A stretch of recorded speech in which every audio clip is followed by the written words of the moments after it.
नमस्कार दोस्तों आज जिस हम टॉपिक पे बात करेंगे FSSAI।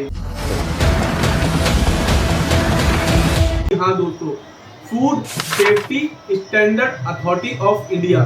दोस्तों जितने भी हमारी फूड यूनिट्स हैं, जितने भी हमारे फूड बिजनेसमैन हैं, जितने भी हमारे स्टार्टअप्स हैं जिनका मैन्युफैक्चरिंग का काम है, जैसे एग्जांपल में मोमोज, पिज्ज़ा या रेस्टोरेंट है या कैफ़े है। दोस्तों इस टाइप के जितने भी हमारे बिजनेसमैन हैं आज की डेट में, स्टार्टअप्स हैं दोस्तों, इनके लिए रजिस्ट्रेशन का एक प्रोसेस होता है, लाइसेंस का एक प्रोसेस होता है, जिसको जिसको इसके बारे में इनको नॉलेज नहीं होती है। जितने भी दोस्तों मैन्युफैक्चर है वो लोग क्या करते हैं गलती से, वो एक रजिस्ट्रेशन ले लेते हैं दोस्तों, क्योंकि वो सोचता है 12 लाख से कम की टर्नओवर है। लेकिन दोस्तों जो मैन्युफैक्चर है ये चीज उनके लिए एप्लीकेबल नहीं है, सिर्फ ओनली फॉर ट्रेडरों के लिए वो एप्लीकेबल है। अगर आपका ट्रेडिंग का काम है आप फिर रजिस्ट्रेशन ले सकते हैं, अदरवाइज आपको जो लाइसेंस की कैटेगरी में ही जाना पड़ेगा, चाहे आपका रिपैकर का काम हो या मैन्युफैक्चरिंग का काम हो। जैसे आप चॉकलेट का काम है, रिमोट का काम है, या ड्राई फ्रूट लड्डू हो सकते हैं आपके, या आपका अचार यानी पिकल्स हो सकता है आपका, और भी कई प्रोडक्ट या नमकीन हो सकती है। तो इस टाइप के अगर मैन्युफैक्चरिंग का आपका काम है तो आप मैन्युफैक्चर लाइसेंस लें। आप जो रजिस्ट्रेशन लेते हैं वो गलती करते हैं। अगर आपकी प्रीमिसेस पे विजिट हो जाती है इंस्पेक्टर की या किसी गवर्नमेंट डिपार्टमेंट की या एमसीडी की, किसी की भी हो सकती है दोस्तों, तो आपको प्रॉब्लम या एक हैवी पेनल्टी का सामना करना पड़ सकता है दोस्तों। इसीलिए आप जब भी कोई लाइसेंस या रजिस्ट्रेशन अप्लाई करें, उसकी टर्म कंडीशन एक बार जरूर पढ़ें कि हमारे लिए ये एलिजिबल हम इसके अंदर हैं कि नहीं है, ये हमारे लिए एप्लीकेबल लाइसेंस है कि नहीं है।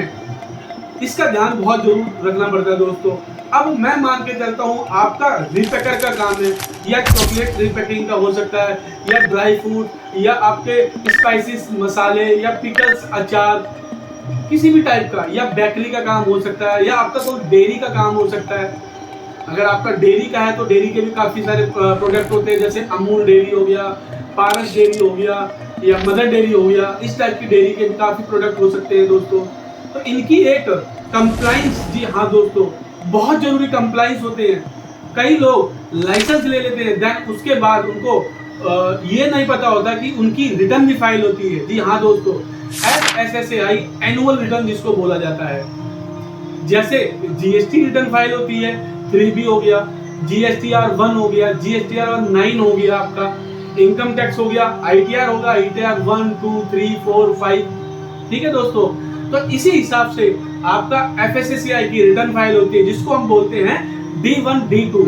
जी हाँ दोस्तों, अगर आपका भी काम मैन्युफैक्चरिंग का है या रिपैकिंग का काम है, या बहुत बड़ी आपकी कंपनी है, आपकी फूड की फैक्ट्री है, आपका जैसे मैंने एग्जांपल में बताया पिज्जा बेस हो गया, आपका मोमोज हो गया, आपके fried rice, chowmein, Chinese band, बहुत सारी चीजें खाने के जितने भी स्टार्टअप्स हैं, फूड स्टार्टअप जिनको बोला जाता है, अगर आपका इस टाइप का काम है और आपने लाइसेंस ले रखा है और आपने रिटर्न फाइल नहीं कर रखी, तो दोस्तों आप बहुत बड़ी मुसीबत में या बहुत बड़ी पेनल्टी का सामना करना पड़ सकता है आपको।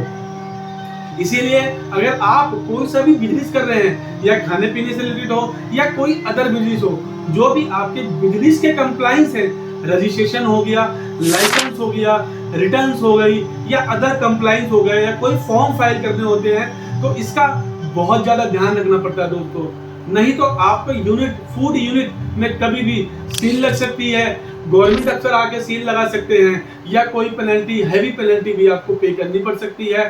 तो आप कोई सा भी लाइसेंस आप बना रहे हैं, या कोई आप बिजनेस कर रहे हैं, कोई लाइसेंस बनवा रहे हैं बाहर से, तो उसका ध्यान बहुत जरूरी रखना है। आपको एटलीस्ट इंफॉर्मेशन तो लेना बहुत जरूरी है।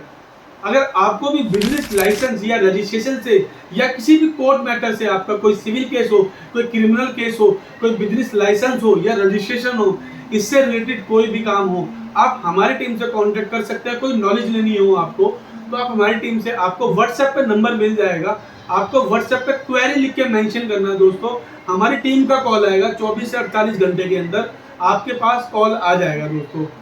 कभी कभी किसी वजह से, जैसे वर्कलोड हमारे पास ज़्यादा रहता है, कोर्ट कचहरी का काम ज़्यादा रहता है, हम कॉल नहीं कर पाते, तो आप एक रिमाइंडर का मैसेज 48 आवर्स के बाद यानी 48 घंटे बाद अगर आपके पास कॉल नहीं आता, एक रिमाइंडर का मैसेज व्हाट्सएप पे जरूर डालें दोस्तों। तो दोस्तों मैं इस वीडियो को यही विराम देने जाऊंगा दोस्तों प्लीज इस वीडियो को लाइक करें, सब्सक्राइब करें और शेयर जरूर करें। धन्यवाद दोस्तों।